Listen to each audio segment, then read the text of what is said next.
inni kaan gareen walaloo barreessaa inni kaan maal godhaa wanti isin hin godhin hin jiru. Sun hundumaan hoomworkii isinii kennuu kootti immoo nan gammada. Hammam akkasiin gadi bu'aa namoota ta'an arguu kootti nan gammadan. Adde Adaanech Abeebee mootummaa kana keessa jirti. Mootummaa kana keessa jirti. Duritti aarree jirra. Aarree jirra. Har'a garuu for the first time tsinfanyaa faannoo jettee miidiyaatti gadi baatee kanaa sobte dubartii Oromoo kana. Dubartii kanam kan hin faarsine eenyuun hin faarsan. Qoricha budaa kan hin jenneen. Faannoo agarituwaan yaa korraa'u maaloo jedhee xaqalaa ministeeriin faarsu tsinfanyaa faannoo sin jette. ገና አዲስ አበባ ውስጥ ኦሮምኛ ይዘመራል ሲንጀተም ሜጋ ጀባዱ አዳነች ዱበርቲ ከና ዮን እንጀነ ጩቡዱ መነት እንደው ዮን ዋይ ኦሮሞ ያደተ ኤጋ ወርካን 316 ማሎን ፋን ዱበርቲ ከና ረቲ ቦባ አጅሩ ሃዳይ ነው ይጀራፋን ዱበርቲ እንጀሩ ነው ኢሴ ረቲ ቦባ አጅሩ አቲሲ ኦሮሞ ታቴ ጀራ ወጅን ታቴ ኢሴ ረቲ ቦባ ታቴ ጋፈሳን ረቲ ቦባ አለቲ ሞጀባዱ እታን mata dureen amma miidiyaan abashaa jiru hundumaan Adaanech Abeebee. Mata dureen jiru hundumaan isaan yoo arrabsaa jiru dhiisati maal sii godha.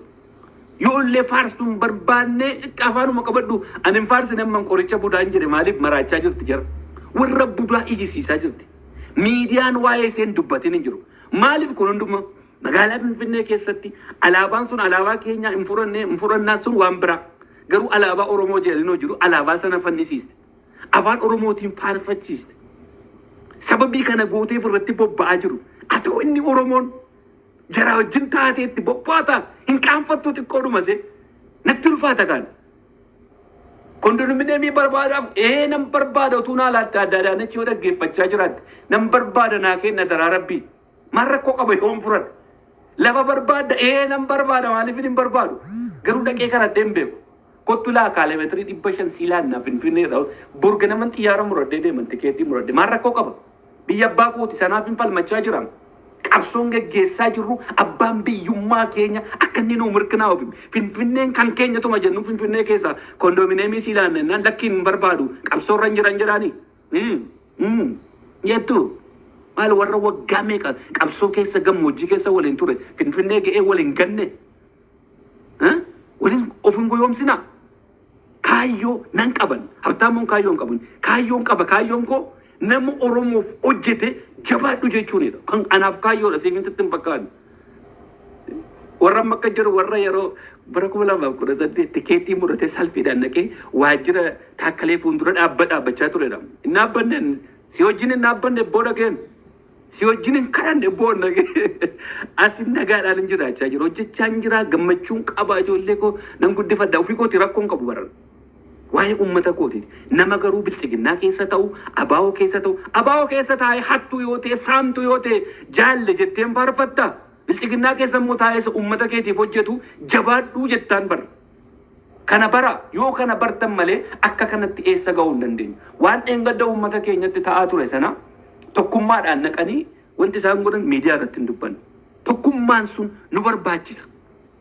Nama uummataaf hojjetu sirriitti jabaadhu adde Adaanech I'm so proud of you jabaadhu jedhanila afaan guute qoricha budaan jedhamani amma immoo cimtuu Oromoo ati jabaadhu dingilchaa goral dhaqaati ilaala dubbadheera jirratti nanaasaa Boris taakkaleen gaafanne Finfinnee keessa hojjechaa ture waa hojjetan balbala isaa dhaqee naabbanne garuu faarsaa dhuman ture lakkiin faarsina amma isaan akkas ta'anitti inkoo sun ana kaayyoo kootu kan waraana bilisummaa Oromoo keessa jiraate yoo namni tokko keerra badii balleesse saamtuu ta'e jaalle jetteen faarfita mormita malee isa sirriitti hojjetu galateeffatta isa sirriitti hin hojjenne immoo mormine duwwaadha kaayyoo qabna kaayyoo qabna abbaa biyyummaa barbaanna abbaa biyyummaa barbaanna abbaa biyyummaa barbaachuu fi nama Oromoof hojjechaa jiru tokko hamma dandeettii isaati hojjetu xiqqeessuun nurra hin jiraatu salphisuun nurra hin jiraatu.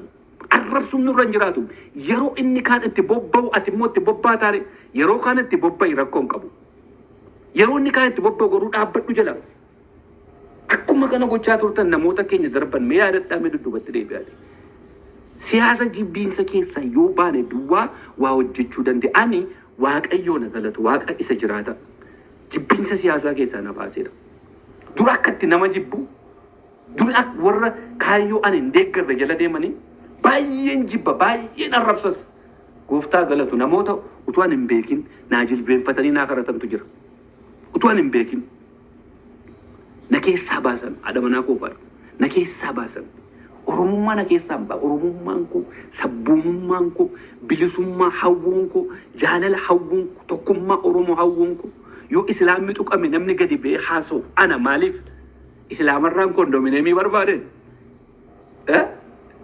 moo kaarameetirii 500 barbaaderra eessaa qaba eessaa naa kenna islaamni kiristaanni gaafa tuqamu akka gadi bee haasa'a isaan irraa waa barbaadeeti kiristaana tokko lafa naa kennuuf miti. Goofandi banadhee gargaarsa naa kennaa jechaan jiru waan haa godhaa jechaan jiru. Bizineesiin mataa kootii qabu miidiyaa koo irratti dhufee dubbadhee hin beekan abbaan barbaade dhufee nyaata. Amaarri Tigireen Walaayittaan Kombaayittaan Oromoo sana wajjin walitti dhiira. Oromoo bizineesiif hin barbaadu. Oromoo sabummaaf hin barbaada. Akka sabaatti hin barbaadu. Isin egalee akka kanatti hubadhaa. Yeroo waaqeffataan tuqamu waaqeffataadhaaf hin falmee haasa'a. Waaqeffataarraa waa barbaade miti. Nama Oromoodhaaf waa hojjetu, nama Oromoodhaaf waan gaarii hojjetu yoo natti hin tolle nan dhiisarra. Artistoota keenya asirraa deemanii waan adda addaa godhaa turan haasaan isaa natti hin tolle nan dhiisa. Inni arrabsu kaleessa waan gaarii hojjetee dhagaa. Artistiin gadi bee arrabsa jira. Yeroo isaan akka dhufanii miidiyaa irratti akka barbaadan dhangalaasaa turan nan dhiisa. Nama meeqatu gingilchi akka godhan yoo kaleessa hojjeteera. Har'a dogoggoruu danda'a. Borimmoo deebi'uu danda'a. Kan bor dogoggora. Malee walaloo namatti barreessanii inni kaan artikilii namatti hin dadhabinaa kanaaf namichi mataa guddaa kuni waan hundumaa sana keessa darbee jira. Waan hundumaa sana keessa darbee jiran. Ani dhugaa rabbiinis jaalala duwwaan nama waan. Xiiqiin ammoo arrabbi nan cabsu abbaan fedhe abadan. Silaa yeroo kanatti waa'ee kanarraa sa'uuf hin turre. Arrabbi dudduubatti nan deebisu walaloo dhiisuu dhiistee sirba irratti baaste dudduubatti nan deebisu. Xiiqiin immoo daran dhaggeef xiiqiin immoo daran na cimsa. Daran waan an jalqabe irratti akka hin jabaadhu na godha. Maaliif qulqullummaadhuma Oromoon haasaawa.